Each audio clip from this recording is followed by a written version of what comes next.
If you've ever wondered about fostering and are wanting to learn more about what it takes to become a foster parent, Erin Shores from Holston Home for Children is here to answer all of your questions. Erin, thank you so much for being here. Thank you for having me. I really appreciate it. Yes, of course. Hopefully you had a great Christmas and staying warm this morning. Absolutely. You have your scarf on. I'm trying really hard. Yeah, exactly. So we are talking about foster homes and the people who kind of make it possible for you all to find homes for a lot of kids that you serve at Holston Home. Yes. So tell me a little bit about what it takes to become a foster parent and maybe kind of the steps that people who are maybe thinking about it, what they can do. Sure. And what we found is that people think about it for a very long time before they take that step. And it is quite a commitment. We know that and we appreciate that in people. We have classes at Holston Home that help walk people through that process. It takes about 10 weeks to go through the classes, and then of course we also do things such as background checks, reference checks, and home visits where we do personal interviews with the folks too. Right, and these classes are kicking off in January, both here in Johnson City and in Greenville. That's correct. That's correct. So you guys have your hands full for Yes. sure. Tell me a little bit, you know, you mentioned that a lot of parents, they really think about it for a while before they take the plunge, and that's a good thing, you know, because you want people to be really thinking through because it is a commitment. Tell me a little bit about some of the kids that you all serve. Absolutely. So at Holston, we serve kids from the ages of 0 to 21, and that's a big surprise to a lot of people, but the state actually offers for kids to stay in longer so that they can finish school, get on their feet, things of that nature. We hate the idea of kids aging out at 18 and being on their own. But we serve kids in a variety of capacities. Kids come in for different reasons.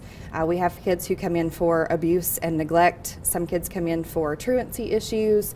And we also serve children who come in because of medical needs that they have. So our greatest needs at Holston Home probably are homes that are willing to serve teenagers. We know that that seems hard sometimes, but in all honesty, if I was going to foster, it would be teenagers. Also, we are really in need of homes who are willing to serve sibling groups because as you might imagine, we really want to keep kids together if that's possible. And it's hard to find homes where we can put 3 or 4 kids at a time. So we are in desperate need of homes who will serve sibling groups and then also children who have medical needs. And we see a wide variety of children who have different types of medical needs that, and we do prepare our foster parents for that as well. Yeah, and they need specialized care, I'm sure too. Yes. And you serve kids from Knoxville all the way to Northeast Tennessee, so it's a wide range that you all serve and are trying to find homes for. Yeah, and that's actually a misconception. A lot of times people think that if you're in Greene County, for instance, that you're only going to serve kids from Greene County, but our kids come from all over. And how long do the kids normally stay in a foster home? Of course, that depends on what their needs are when they come into custody, but often I would say the average is 6 months to a year that kids are in the home. Okay, and you talk about, you know, different needs for different kids. Is there any type of specialized training that foster parents, you know, need to go through? Sure. So the training that we do in the beginning, we start out with very basic stuff about learning about the system, learning about going to court and to therapy and different things like that.